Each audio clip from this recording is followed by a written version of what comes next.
emplacement secret au milieu du désert. J'adore. Combien ça va te coûter? Un conteneur, comme vous pouvez voir, va coûter aux alentours d'1 million de dollars. Si Bitcoin tombe à 30K, ces mecs-là dégagent. Par rapport à l'écologie, est-ce que ça pollue? On est à peu près à 60-65% des mineurs de Bitcoin dans le monde qui utilisent des énergies renouvelables. Genre il fait 40, là il fait 24. Est-ce que vous connaissez le mec qui fait géolocaliseur là? Ah non, Ouais, c'est qui? cache. T'as peur de lui? Hop.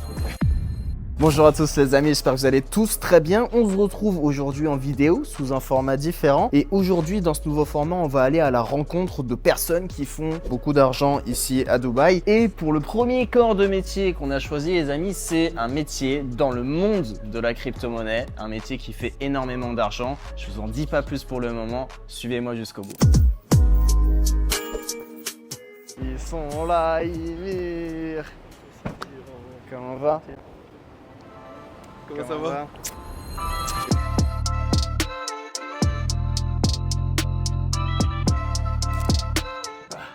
Bon, T'as fait bonne route? j'ai fait bonne route. On est arrivé. On est où là exactement? Placement secret? Alors, emplacement secret au milieu du désert. J'adore. Alors nous, ce qu'on fait, c'est qu'on imprime de l'argent. Bon, on n'a pas de planche à billets, mais on fabrique du Bitcoin. Ok. Comment est-ce qu'on fabrique du Bitcoin? C'est des machines qui valident les transactions sur la blockchain. Ok. Donc on est le socle des crypto-monnaies. Le Bitcoin, il a été créé il y a très très longtemps maintenant. Et en même temps que la création du Bitcoin, il y a eu la création du mining, du minage. Donc c'est des machines qu'on met dans des pays où l'électricité est très peu chère. Ouais. Typiquement ici. Donc ici, on est aux Émirats Arabes Unis, mais on ne vous dévoilera pas la position exacte. Je vous dirai le lien dans la... Et on met en place ce type de container Ok. ou d'infrastructure. On va brancher ça à de l'électricité, les machines seront refroidies dedans et je vous expliquerai un petit peu, et même Adem pourra t'expliquer un peu plus techniquement comment ça fonctionne. Voilà, Ok. Adem, c'est la partie technique et moi je suis la partie commerciale. Donc ça, typiquement, c'est un container dans lequel tu vas créer du Bitcoin. C'est ça, Faire comme ça. exactement. Ok. Donc pour expliquer aux personnes qui ne savent pas comment ça fonctionne, dans les crypto-monnaies, il faut valider les transactions. Imaginons, vous allez à la boulangerie, vous payez avec votre carte Visa, c'est la banque qui valide que vous avez l'argent sur votre compte pour la donner à la boulangère. Moi, si je t'envoie du Bitcoin à toi, Voilà, il y a il des faut... blocs qui devront Voilà, être validés. exactement. Donc, moi, ce qui va m'intéresser, c'est le papel. Genre, un conteneur comme ça, combien ça va te coûter, combien ça va te rapporter? C'est intéressant ta question parce que on pourrait donner un chiffre fixe comme ça. Ok. Maintenant, le prix des machines est corrélé au prix du Bitcoin. Donc ça oscille énormément. C'est plus intéressant de rentrer quand le Bitcoin est bas que quand il est haut. Mais ça, c'est comme ça. comme tout investissement. Voilà, on est bien d'accord. Un conteneur, comme vous pouvez voir, et on ira à l'intérieur après, va coûter aux alentours d'1 million de dollars à mettre en place. Ok. Avec les machines à l'intérieur, l'infrastructure de refroidissement, infrastructure électrique. Et derrière, le conteneur va générer au prix actuel, attention, le marché bouge beaucoup comme vous le savez si vous suivez la crypto-monnaie. Si vous suivez Euro, c'est que vous suivez la crypto-monnaie. Va générer autour de 10 à 15 000 dollars par jour de Bitcoin. Ok. Voilà. Toi, du coup, quand tu vas valider une transaction, tu vas gagner des récompenses en Bitcoin. Exactement. Ok. Exactement. Donc en fait, il y a deux choses que les mineurs gagnent. Et c'est pour ça qu'on dit que les plus grands gagnants dans tous les bull runs, c'est les mineurs. Parce qu'en fait, il y a les rewards des blocs.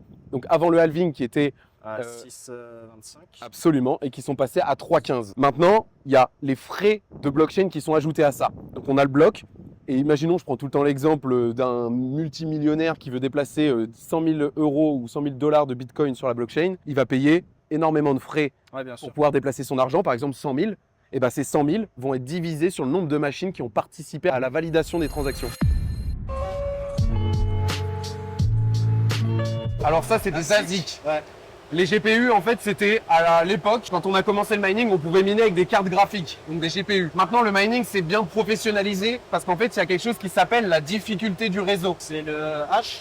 Le hash rate. Voilà, la difficulté du réseau, c'est plus il y a de mineurs qui se connectent ensemble au réseau, moins la blockchain va rémunérer. Forcément, le gâteau, et ça, c'est Ouais, il y a de gens qui vont manger. l'anti-inflationnisme du Bitcoin, c'est qu'en fait, le gâteau, il est le même pour tout le monde.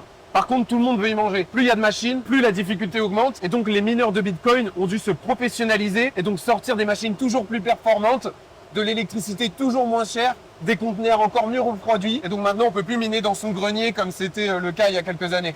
Et donc là, c'est en train de créer du Bitcoin. C'est ça, là, ça mine. Donc, toutes les heures et demie au rythme de la blockchain. Donc là, il y a des transactions qui sont en train de passer par ces machines-là.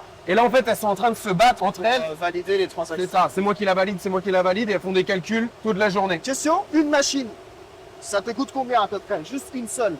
Pour que les gens se fassent une idée. idée. Ouais, voilà. Bien sûr. Alors, une machine, on va osciller. Au moment où vous regardez cette vidéo, évidemment, ça bouge Ça beaucoup. bouge à chaque fois. Voilà, c'est ça. On est autour des 5000 $. Il y a en dessous, il y a au-dessus. Parce que forcément, c'est comme les voitures. Il y a plusieurs modèles, il y a plusieurs puissances, il y a plusieurs systèmes de refroidissement.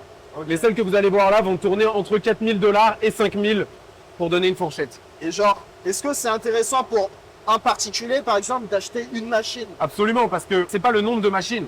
Ouais. On va parler en pourcentage de rendement. Évidemment, c'est pas pour les petits budgets. Vous pouvez pas rentrer avec 500 000 € parce qu'on peut pas diviser une machine en deux.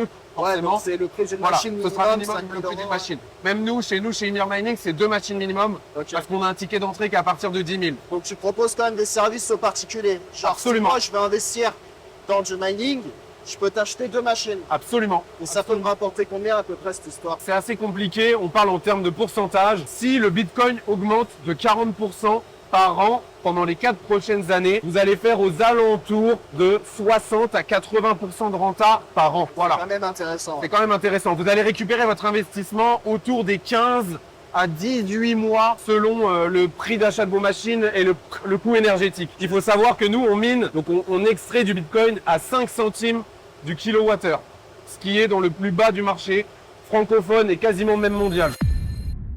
Bon les gars, du coup, ici on se retrouve à l'ombre, parce que là il fait archi chaud avec Adem. Donc Adem, c'est l'associé d'Alex que vous avez vu juste avant. Pas ça, Zinedine. Et Adem, lui, il va gérer toute la partie qui est tech. Et moi, j'ai des questions, forcément, vu qu'on va parler tech. Déjà, la toute première question, c'est par rapport à l'électricité. Genre, pourquoi on est ici au milieu du désert?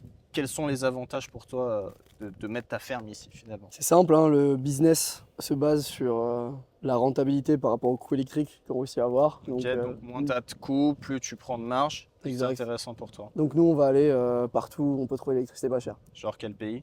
Au fin fond de l'Angola s'il faut, Ouais. ce qu'on a déjà fait. T'as déjà fait Angola? On a T'as fait fait du quoi? Venezuela, Ouais. on a fait du Paraguay, on a fait de la Russie. Et tous ces pays-là, c'est des pays où c'est avantageux pour toi, le coût de l'électricité? C'est ça. est avantageux. Ok. Et ça fait quoi? Genre, par exemple, si moi, je veux miner, admettons, du Bitcoin en France, est-ce que c'est rentable? Est-ce que ça vaut le coup? Ou est-ce qu'il faut vraiment se déplacer dans d'autres pays pour ça? En fait, tu as, un seuil de rentabilité par rapport à ton coût électrique. Donc si tu es au-dessus d'un certain coût, tu perds de l'argent à le faire. Ouais, ok.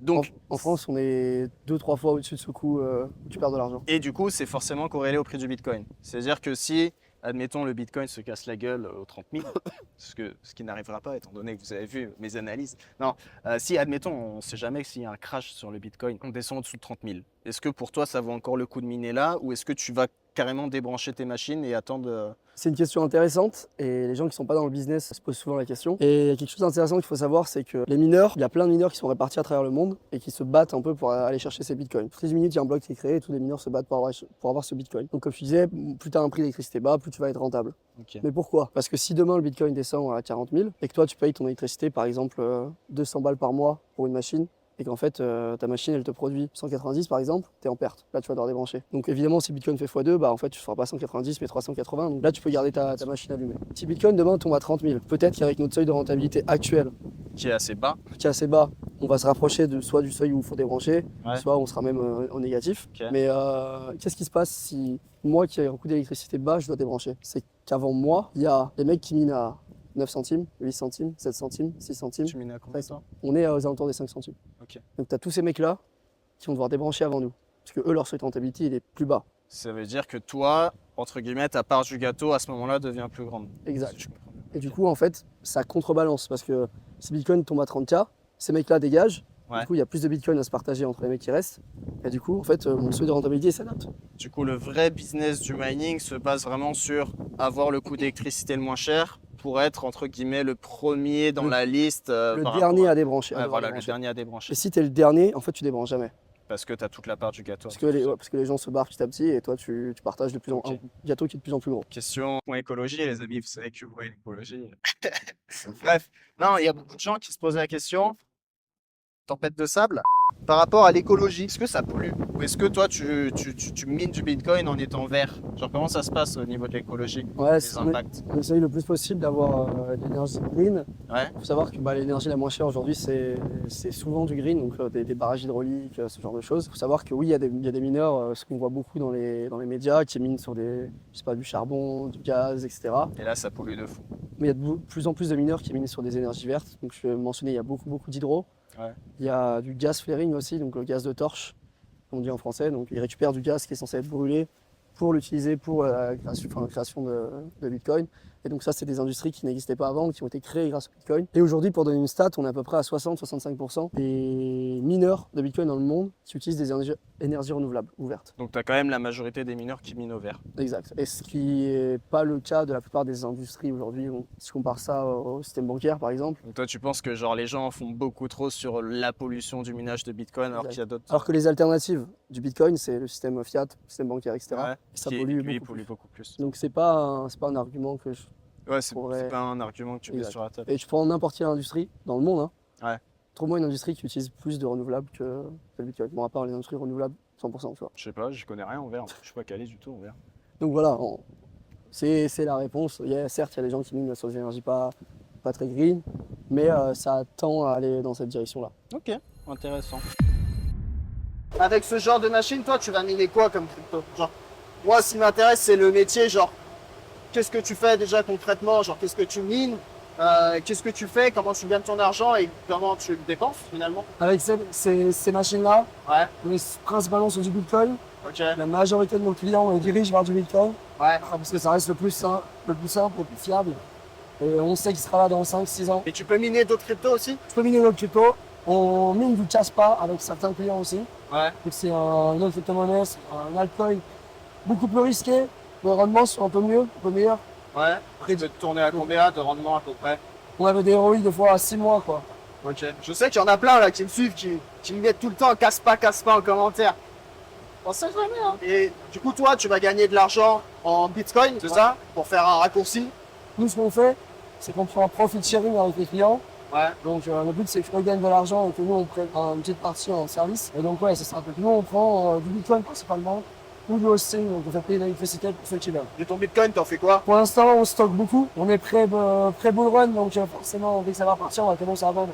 Ok. Et tu vends par palier ou tu vends tout d'un coup? Non, par palier. Par DCA, palier, ouais. DCA. Vous avez des stratégies de vente bien précises? Ouais, c'est moi qui mets les stratégies en place. C'est un peu à l'œil, mais Ouais. on DCA tous les 10, 15, 20%, on vend. Et quand ça redescend, on fait pareil, on rachète tous les 10, 15, 20%. Adam, j'avais une question. Ouais, dis-moi. Il y a eu le halving. Ah, Donc, forcément, récompense des mineurs, divisé par 2.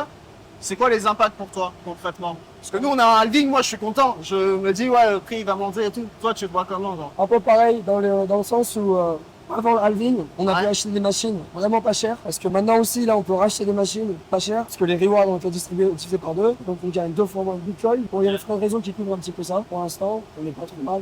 On a perdu peut-être 30%, 35%, 40% du revenu maximum. Et on attend le bull run pour que ça reparte. Parce que là, finalement, c'est quoi? Ta récompense qui est divisée par 2 et tes coûts, C'est les mêmes, c'est les mêmes. Donc, ton taux de rentabilité, il est plus bas. il est plus bas. Mais ça reste quand même intéressant de continuer à miner du Bitcoin. Pourquoi? Comme on a dit tout à l'heure, parce que les mecs qui minent à 9, 8, 7, 10 centimes, Même eux, ils débranchent. eux ils ont dégagé. Eux ils sont dégagés. Ils sont même plus dans l'équation. Halving Day, ils ont dégagé, enfin les mecs, je sais pas, peut-être. En tout cas, 12, 11, 10, 9, 8, je crois que ça dégage. Ok.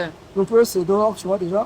Et donc là, on partage le gâteau qui est un peu plus gros que ce qu'on avait dans la ville, donc ça compense un petit peu. Ok. Et en fait, plus il y aura de halving, plus les gens qui ont de l'électricité chère, ils vont sortir, et plus ceux qui ont de l'élec pas cher vont partager le gâteau. En général, c'est vrai, sauf qu'il y a un petit truc à prendre en compte, c'est les machines aussi, qui deviennent de plus en plus puissantes, de plus en plus efficaces. Et donc, chaque halving, il y a des machines plus efficaces qui vont compenser cette perte d'électricité. Est-ce que tu peux me présenter rapidement les trucs, genre ça, qu'est-ce que c'est ça? Je connais rien en tech. Bah là, c'est simple, on a ce qu'on appelle des water curtains en français, je crois. Bon, des rideaux d'eau, ça c'est pas, ok. c'est pas vraiment. C'est archi frais, je sais pas si. On dirait un mur, mais c'est super frais. Dehors, il fait 40, Ouais. là, il fait 24. Donc ça, c'est ce qui te permet de rafraîchir C'est ça. toutes tes machines. Il y a de l'eau qui passe dedans, c'est aspiré par les ventilos qui sont derrière. Et du coup, Il y a de l'air ça. frais qui passe ici. Ça, c'est un mineur. Là, c'est un Ok. bloc. Chaque bloc que tu vois là de deux ventilos, c'est des mineurs. Et donc, chacun de ces blocs produit Bon, aujourd'hui, je crois que t'as à peu près 4-5 $ par jour pour ces machines. Ok. On a beaucoup perdu à cause de l'Alvin, mais quand même. Il y a 300 machines En tout là dans le conteneur? dans le conteneur. Donc ça fait 1500 par jour pour la 30. Il y a 45 000 par mois. On fait 45 000 et 60 000 en fonction du poids du Bitcoin par mois pour un gros paire comme ça. Par rapport au prix du Bitcoin actuel. Exact. Ok. On peut avoir l'adresse pour vous cambrioler? Ok, tiens. Ah non, t'as raté le fuck. Et genre là, si je trouve la machine, enfin le conteneur, je ramène un camion, je le pétard. Bah, dès que c'est débranché, on va recevoir l'alerte. Après, Après, le temps que tu viennes sur place, en vrai. après, Dubai Police, un camion qui est parti d'ici sur les caméras, il te retrouve en 2 secondes, quoi. Parce que je sais que moi j'ai déjà entendu des histoires de fous, genre tu sais en mode il y a des fermes de minage qui se font attaquer par des mecs, Ouais, ça arrive ça. Il y a des pays où c'est Genre, très chaud. avec des armes et tout. Ouais, ouais. Parce que il y a des pays, tu vois, où le SMIC il est à 100 $ par mois. Et une machine comme Là, ça, une machine comme ça, une seule, elle te rapporte au moins 200, 300 balles par mois, quoi. Donc t'en prends une et t'as 3 fois ton SMIC pendant 6 ans qui est déjà assuré. Et là, en gros, à Dubaï, pour pas citer le lieu exact, hein, vous l'aurez compris, là, en gros, tu peux laisser une machine comme ça, sans sécurité, sans mettre de... Il y a des caméras quand même Il y dedans. a des caméras, ouais. Et bon, dès que c'est débranché, comme je te disais, on reçoit une alarme. Et genre, Si c'est vraiment un vol, Ouais. c'est là on se rapproche de la police. Il y a des caméras à tous les coins de rue, à Abu Dhabi, etc. Donc faire bouger un conteneur comme ça, tu vas pas passer inaperçu, tu vois. est-ce que vous connaissez le mec, tu sais, le mec sur YouTube, Insta, TikTok, qui fait géolocaliseur, là? Ah non, Ouais, c'est qui? cache. Ouais, c'est qui, lui? Genre, il voit, genre là, je lui montre ça, il sait où c'est. Ouais. T'as peur de lui? Non. Je vais le bloquer. Je sais pas comment il s'appelle. C'est un reportage que vous nous faites là. Vous êtes le garde du corps d'Adem? C'est ça. Ok, C'est salut. ça parce que je suis un peu balèze. Là. C'est quoi toi, Guigan? C'est ça? Enchanté. Moi, c'est Romain. C'est quoi ton rôle? Du coup, je gère toute la partie marketing, donc c'est-à-dire réseaux sociaux, publicité, trafic, toute la partie site internet aussi. Ouais. Et après, client anglais, je gère pas mal les clients anglais aussi. Et puis, tu veux voir l'outfit? Non, c'était les fesses. Ah. Et aujourd'hui, c'est quoi votre société? Vous faites du B2B, B2C? On a les deux, on a des profils retail, Ouais. donc entre 10 et 300 k d'invest. Et après, on a des profils d'autres boîtes de mining, par exemple, qui vont faire des coprojets avec nous. On a des gros investisseurs, des institutionnels, où là, ça va être des tickets plutôt à partir de 300, 500 k d'investissement. Genre, Et où là, on va leur mettre en place des containers sur mesure, etc. ok. Des infrastructures sur mesure, quoi, en fonction du budget.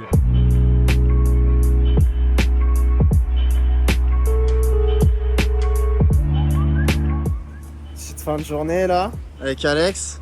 Comment on va? Grosse journée, très fatigué. Ouais. Petit coucou au loin. Ouais, franchement hyper intéressant. Il y a de la route, mais beaucoup de choses hyper intéressantes à comprendre. Je sais qu'il y en a plein qui sont intéressés par tous ces trucs-là. Je vous mettrai le petit Instagram de Mister dans la description, les amis. Donc pensez à vous abonner à lui. Et écoutez, si ce contenu et ce type de contenu vous a plu, écoutez, on refera d'autres trucs comme ça avec des petits métiers sympas à découvrir. En tout cas, Mineur, franchement, c'était top. Et je te souhaite beaucoup, merci à un vous. maximum de réussite là-dedans. Et puis si vous avez des questions, posez-les en commentaire, je viendrai personnellement y répondre. Eh, Ce sera avec grand plaisir. ça, c'est la classe, les filles. Allez, à 10.